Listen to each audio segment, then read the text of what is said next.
rafet la beex Sen TV 14h maanaam tisbaar mbokk yi dal leen jàmm si bi la jotaayu xibaar ñu koy door ak wàllum njàng mi yëngu-yëngal yi nga xam ne nemmeeku nañu ko si tey ji si altine ji waaye jàpp leen ne syndicat yi nga xam ne ñoo fare ci G7 bi ñu ngay ñaawlu nguur gi na mu doxaleex ñoom nga xam ne nag daf leen sàggane si janox taskatu xibaar yi leen teg syndicat ba wala sax syndicaliste yooyee de ñu ngay xam le ne nguur gi kon seen i doléance ngalawaay na ci taxaw lu ko may rek njàngal mi jafe-jafe yi dana ca wëy ñu ànd Cheikh Tidiane Diallo Mamadou Ndoye ma teye woon seen ndajem. ci séance de monitoring bu ñu amaloon ak gouvernement bi jàngalekat yi bootoo ci G7 gis nañu ci ay manquement. loolee nga xam ne moom lañ signé woon ak gouvernement bi fan la toll waaye nag gis nañ ne si waxtaan boobu commencé nañ ko waaye am nañ si luñ su naqari lañ si leen xaar aussi am na lu si des liñ si naqari nag mooy. bi ñu waxtaanee ak ministre yi kenn ku nekk ci poñ yi nga xam ne moo jëm ci sa département liñ daan xaar ci ñoom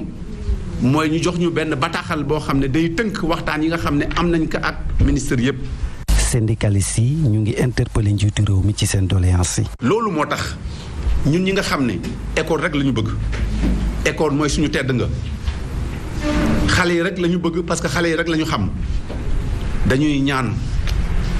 lii nga xam ne sumb nañ ko woon muy ay waxtaan pour saafara jafe-jafe yi nga xam ne ñun ñëpp xamal nañ ne ñoo ko nangoo woon bind ko ne dañ koy saafara ñi ngi ñaan gouvernement bi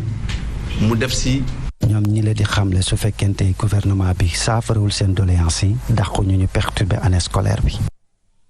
juróom-ñaareelu plan d'action bu SAEMS si CUSEMS door nañu ko niki tey ji si rek altine ji mu mel ni kon nag wàllum njàng mi ndax xam ngeen ne kon waxtu ya ndongoy war a jàng sa classe ya loolee duñu ko matatle si diggante feex l'examen yi looloo tiital nag coalition nationale éducation pour tous ñu koy sàkku ci gouvernement bi ñu toog ci table ak mboolem kuréelu syndicat buy yëngu-yëngal jamono ji ngir ñu ak saafara ñu ànd see Cheikh Adjaratou Aïcha Ñing ma ñu seqal waxtaan.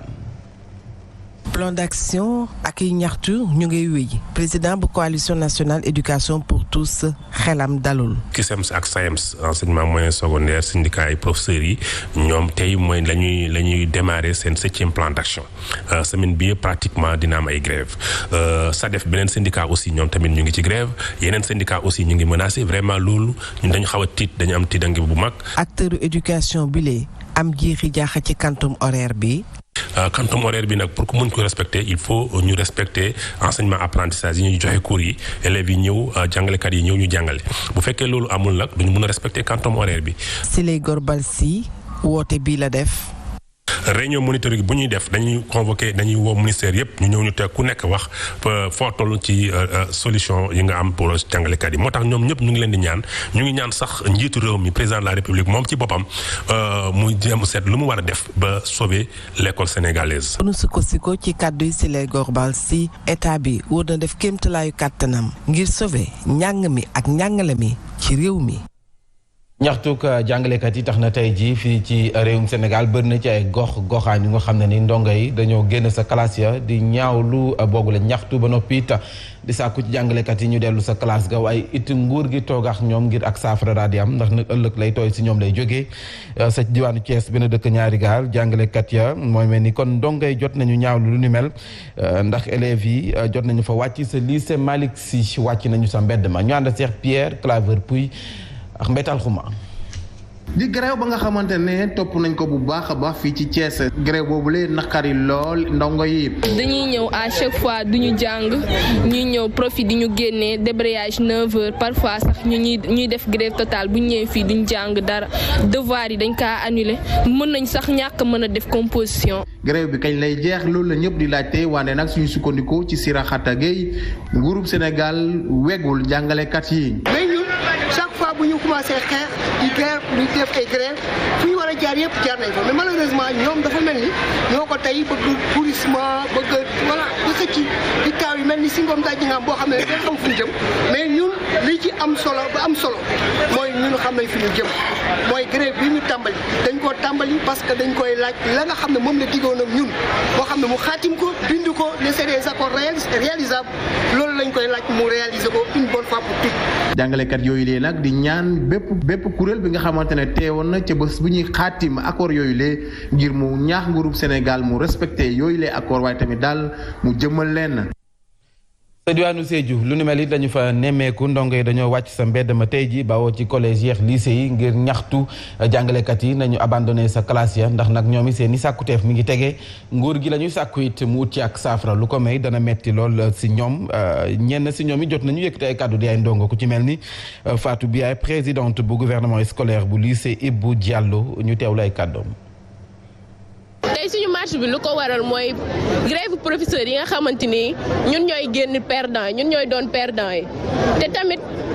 grève yi gis nañ ne nu mu successif deewoo nii ñun rek ñoo ci perdre professeurs yi bëgg nañ ñu état bi waxtaan ak ñoom ñu trouver benn terrain d'entente bi nga xamante ni dinañ xool daal ñun ñu mën a reprendre suñu cours yi ndax boo xoolee élèves terminale yi ñu ngi ni ba tey xaaju programme bi sax defaguñ ko te tamit boo gisee lu beneen ñaari point moo tax ñuy def marche bi tey composition yi tamit bëgg nañ balaa ñu koy def ñu def suñu devoir deuxième devoir yi ba pare balaa ñoo jublu ci composition yi enseignants yi ndax ñu mën a reprendre suñuy cours normalement. gannaaw Sédhiou sa Linguère it foofee ndongo yi dañoo génn ca mbedd ma di ñaawlu ñoom muy l'école yi nga xam ne moo nekk sa commune baax département ba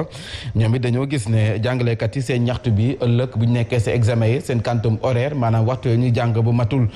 duñu ci bàyyi xel kon nag ngalawaay na nguur gi waxtaan ak jàngalekat yi su ko defee ñoom it ñu mën a dellu sa classe ya. Bara Diouf yëkk na ci ay kàddu moom ndongo la ñu teewlu ko. ñun nag dañoo sonn dañoo bëgg a jàng li ñu bëgg mooy le président de la république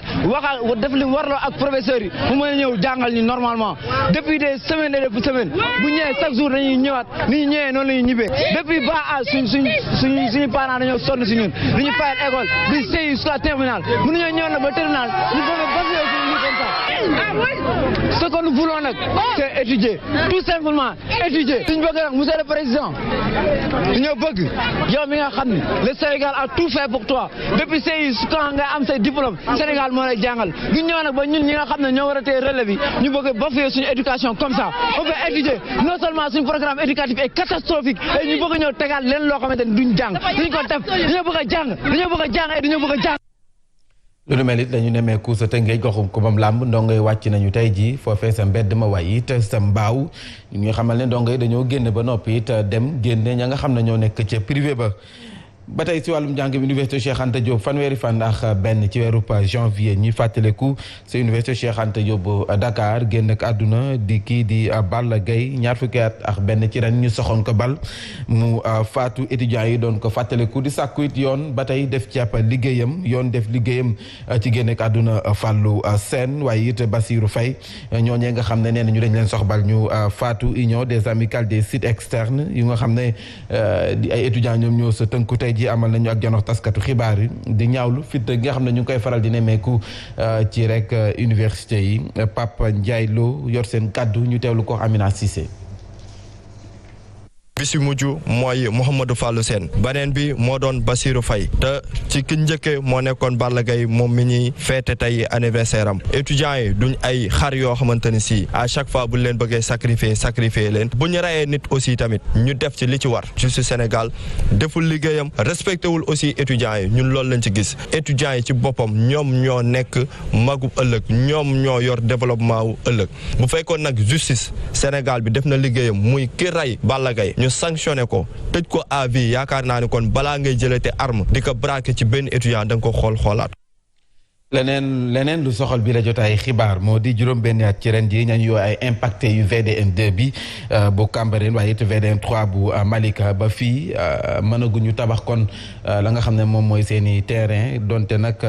bokk na si it impacté yu BRT bi ndax jot nañu noo am yenn ci ay autorisation waaye nag DSCOS daf cee teg ab tànkam loolee nag moo leen metti ba ñu wooteen ak ndajam assemblée générale di sàkku ci autorités yi ñu yëkki seen kàddu ndax ñoom ay impacté lañu te nag jot nañu leen ay këyit autorisation kon nag ngalawaay nañu leen bàyyi ñu tabax Babacar Mbaye Ngaraaf yor seen kaddu impacté yi ñu teewlu ko Idrissa Diémé Tidiane Diop. En 2019 par décret numéro 2019-411 le président décrété fii 37 hectares tous les papiers yi ñu doon demandé nit ñi jël nañ ko déposé ko mais li gën a grave mooy ñam jot nañ seen këyit ñoom ñoo leen da ngeen wuti autorisation de construire ñu dem wuti ko ba am toutes les signatures war a tabax ñu ne ko doo tabax daf ko si ko doo tabax te nag tegu ko ci lenn lu dul ak jaay doole. kon tey li war rek mooy état aussi accompagner ñu ba nit ñi mën a tabax seen i kër. jaar nañ fi ñu war a jaar yëpp wun nañ jàmm ba sonn waaye malheureusement DSCOS moo ñu imposé xeex bi dañ ko répondre ci xeex bi. léegi nag ñun taxoon suñu plan d'action incha allah le 15 am nañu marche bi ñu war a def boo xam dina commencé fii ci rond-point Gadaye rond-point Malika jeexe rond-point Gadaye yooyu marche nag ñu ngi ci woo encore une fois ñëpp homme politique société civile chef religieux chef coutumier tout le monde bépp sénégalais boo xam ne d'accord jaay doole ñu ngi lay woo ci marche bi. mu mel ni kon ñaxtu yi nga xam ne moom la ñu nemmeeku jamono ji muy si njàngale meex yeneen ci ay bànqaas tax na ba Union nationale des syndicats autonomes du Sénégal dajale yeneen ci ay militangam ngir ñu toog waxtaan mu ñaax leen ci tolluwaay réew mi jafe-jafe yi nga xam ne ñu ngi koy jàkkoonteel ñu ngi woon sa diwaanu Diourbel ñetti fan la ñu fa daje ñetti fan yu nga xam ne nii dañ di jéem a ut ay saafara ci jafe-jafe yi nga xam ne ñu ngi ko nemmeeku waaye it grève yi nga xam ne nemmeeku nañu ko jamono ji Abdoulaye Diagne Ousmane Diouf ci ay leeral. atu liggéeyukaay yi yëngatu jamono yile Union nationale des syndicats autonomes du Sénégal di yokk jumtuwaay ay ñoñom am na solo liggéeykat yi ak responsable yi ñu mën leen armer prévenir yaatal waxtaan wi weccoo maanaam ay information pour bu ñu toogee ci table bi waxtaan dinañu mën def ay proposition de solution pour avancer. lëlub ñetti fan yu ñu weccoonte xalaat ne ñëw na ci waxtoom. formation bi heure bi mu ñëw dafa ñoo amal solo lool ndax technique de négociation bi ñuy bëgg a jàngal dañoo war a dem ci ère boo xam ne sax grève dafay jeex. ñi ci woo ñi nga xam ne ñooy nguur gi ñu joyantiwaat. ci waxtaan yooyu aussi dinañu permettre que ñuy trouver ay consensus. parce que xëccoo bi su yàggee dafay metti ci askan wi wala mu metti ci ndonga daara yi kon nag dañuy tàngat ba nga xam ni ku ci ne di nga mën a xëcc li nga moom ca kenn du gaañ sa morom. teg ca di naqarlu bu baax ndonga yi wàcc ci mbedd mi di laaj jàng ak njàngale. wàllu politique la ñuy waxtaanee sa Sangalkam xam ngeen ne kon dañu wax ne Omar Gueye ministre bi te mu ñàkk commune bu Sangalkam dafa wax ni kon dafay dugal ab recours ndax dafa jàpp ne kon résultat yi ñu joxe dara wu ci yoon loolu sabab nag Pape Sow ma nga xam ne moo ko gañe nekkoon candidat bu Yewwi Askan Wi woote démb ndaje def sa ab caravane it di jaajëfal ña nga xam ne ñoom la doon ñoo ko jàppale ba mu falu ba noppi di sàkku ci askan wi ñu xippi seen i gët di xool du ñu nangu mukk nag ñuy foqati seen ndam li rafet lii nga xam ne am nañu ko ba noppi di ko jox kii di Omar Gueye kon nag bie boo ñu xam ne jamono ji jamonoy liggéey la ñu nekk élection yi wees na am nañu ndam nañu leen bàyyi ñu doxal sa Sangalkam ñu ànd ak Cheikh Ahmed Tidiane Seck Mansour Ndiaye. gannaaw ba mu delloo njukkal militant soppe ak askan yi jëmale seen ak tànneef ci moom maire ba ñu tabb yees te Sangalkam feddali ay engagement am wote nag ngir ñu jublu ci liggéey bi. La coalition Yewwi Askan Wi am nañu 6589 voix contre 6067 voix pour la coalition Benno Bokk Yaakaar bañ a toog benn provocation mënoo am ndam di xuloo wala ngay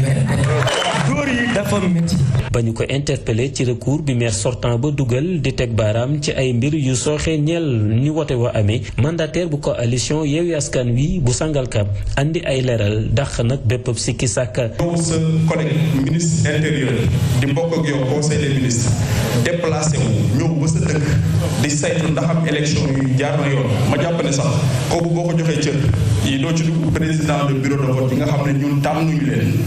moom moo bokk ci gouvernement bu leen tànn nee nañ ñun ñoo leen rawee 522 voix. Pape Sow ak équipe ba mu àndal xamal ne jamono yi wan nañu gannaaw mbirum élection lay itte ca ñoom mooy la ñu jëm ca seen kanam def nag ba jéemal matal li askan wi di xaar ca ñoom mu aajowoo ci soxali seen commune Sangalkam.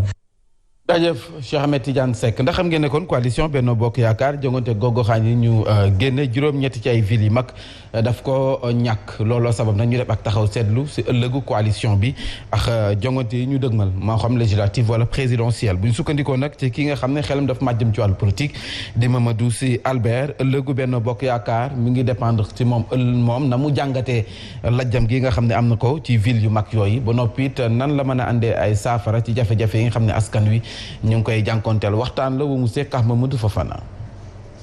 problème la est-ce que Benno dina mën a nekkaat gën a nekk Benno loolu moom dina jafe parce que boo xoolee APR fu mu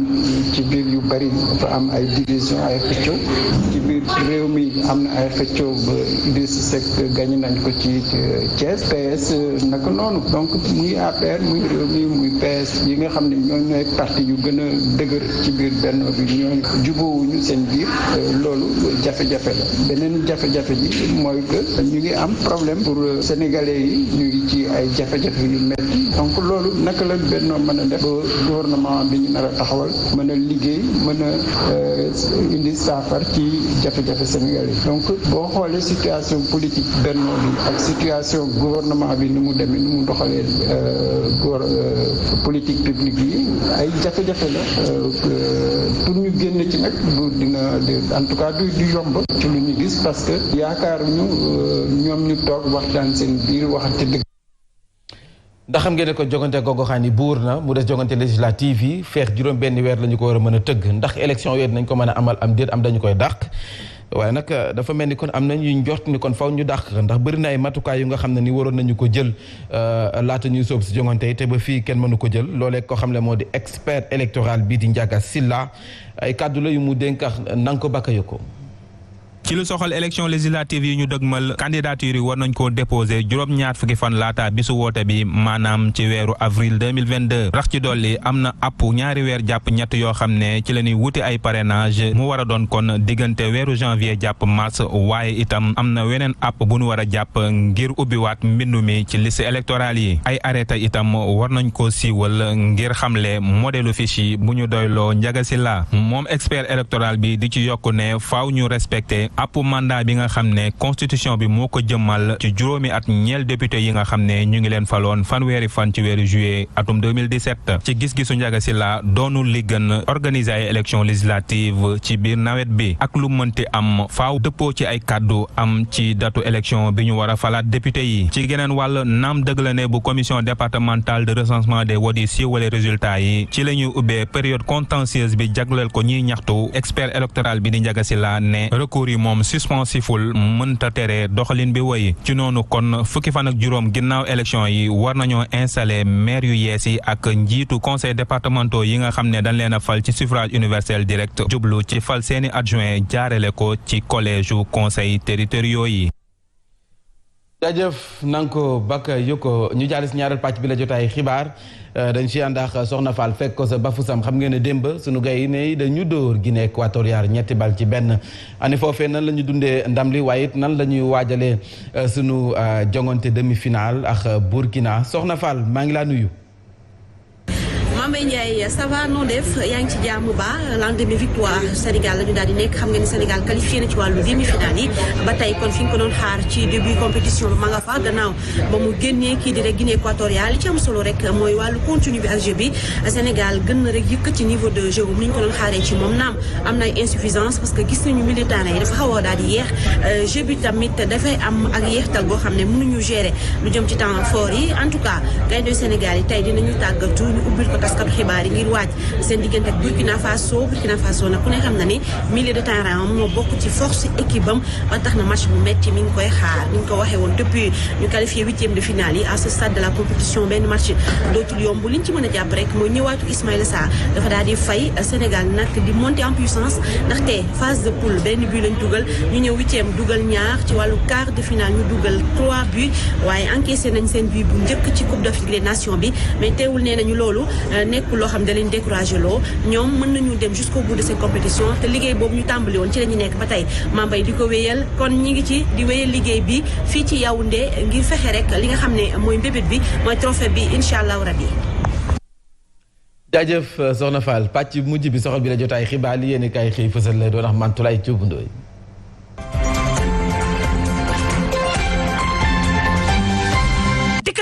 mbaa xol yaa ngi féex en tout cas l'observateur ne si c'est comme ça on gagne la CAN waaw nii ñu ko jàppee nii bu amee CAN bi ci sunu loxo lay tegu Tribune Sport xam le nii moom Aliou Cissé day lépp moom la Cissé ngaari njar mbeew tëmbal galaas Le Soleil yéene kaay ne ko coaching gagnant la ñu am démb sunu gaynde yi moo taxit Aliou Cissé wan na leen yoon xale yi lakk cax ya fas yéene dajee nag ak Burkina Faso àllarba ji ci demi-finale yi Sud Quotidien xamal ñu ne Sénégal gagné na Guinée équatoriale ni ki démb daal di soobu daar ci quart de finale yi Aliou Cissé coach bi ne dëgg-dëgg bu kenn naagu ndax ku naagu daagu te ku daagu ñu romb la nañu dal rek te xam ne coupe bi moom lu ñu wuti moonu fi andi tribunal la andi woon élection locale yi jeex na fal nañu ay maire yéene kaay bi ne maire yooyee ñu fal ndax na nguur gi dina leen bàyyi rawatina maire yi bokk ci opposition bi ñu liggéey réew mi quotidien ne en tout cas ndaw yi ci boppam la askan wi wóolu jox nañ leen seenug baat direct news ne Benno Bokk Yaakaar day xamle na ni ndam la moom mang ci seenug loxo ndax nag wil yu mag yi ñàkk nañ leen waaye biir réew moom dañ koo tojate rajax yéene kaay bi ne téeméer boo jël juróom-ñett fukk ya ci collectivité locale ñoom ñoo ko gagné bu dooni législative wala ay présidentielle ndam la moom am nañ ko daar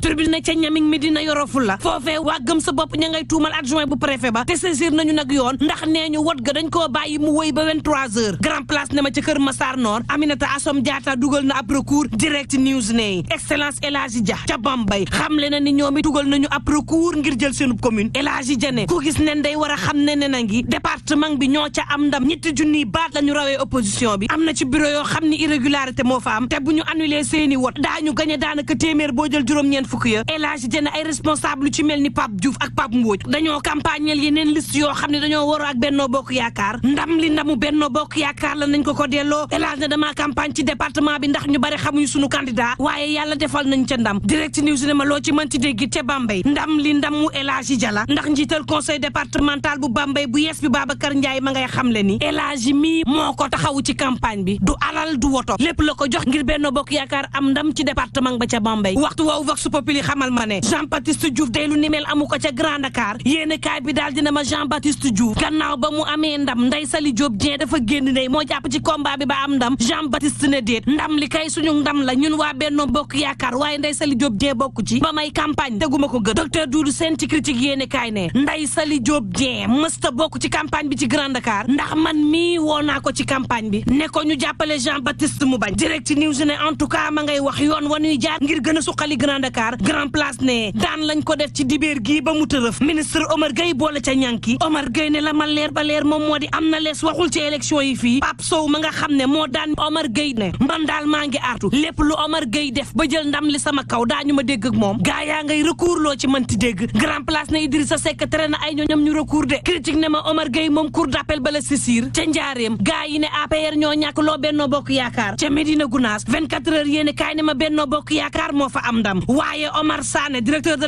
l'agriculture kenn du ko ca ndam la yéene kaay bi ne ma daanaka kenn nanguwul woon candidat bu Macky Sall ba mu ànd ak moom taxawal ab mouvement politique mouvement ànd ak Omar Sané 24 heures ne opposition ba ak ñëpp fàq ànd ca ñu campagne Benno Bokk Yaakaar jël ndam la Seydina Issa Laye Samb ci yéene kaay bi di 24 heures ba tey ne neexul ba neexul waaye xamee leen ko ni ndaw yi ak soxna yi ñoo financé sama campagne booba l'indépendant ma ngi may xamal ne ca diwaanu Podor ña ngay tamante diggante Abdoulaye Daouda Diallo ak waa Kogère yéene kaay bi ba tey di ma xamal ne waaye Yewwi Askan Wi de ña ngay artu seeni maire ngir ñu xam le ni seen digganteeg yoon mujji lu ko mooy mandat ba daañu ko ñàkk 24 heures yéene kaay ne ma gëm sa bopp amul mandat de waaye bokk na ci force politique yu réewum Sénégal yi leer na critique ne ma Bougane kay dafa ne faax ci langu politique bi daal di ca nag jëli aisam l'évidence yéene kaay ne ma du maire bu Ndakaaru moom Bougane Gueye Dany waaye am na ñaar fukk ak ñaari conseiller war a séq ak Yewwi Askan Wi ak Benno Bokk Yaakaar maire bu Ndakaaru critique yéene kaay ne ma ci biir réew met am na fi juróom ci commune daal di am nag ay téeméeri conseillers yoo xam ni gëm sa bopp la ñu àndal ci élection locale yi moo ne day 24 heures yéene kaay xamal ma ne lu ne def nañ ko ngir bëggoon suuxal gëm sa bopp mi juróom fukk ak juróom ñett rejet am na ko fukk ak ñaar forclusion terewul teew nañu ci ñetti téeméer juróom benn fukk ak juróom benn ci commune ñaar fukk ak juróom ci département ak juróom ci ville téeméer ak juróom ñett fukk ak juróom ñaar ci conseillers municipaux am nañu ko ñaar fukk ak ñaari conseillers municipaux ñu am ko ci maire ville bu Ndakaaru fukk ci conseillers municipaux ca Pikine juróom benn ca Kër Massar ak juróom benn ca Tëngéej gëm sa bopp 24 heures yéene kaay ne ma nekk 3e place ci régional nekk 3e ci départemental am juróom ci commune yoo xam ni moo ko gagné Médina Rufisque Ouest Sémékanta ak Oussouye sa Sédhiou Saare Badji ca Kolda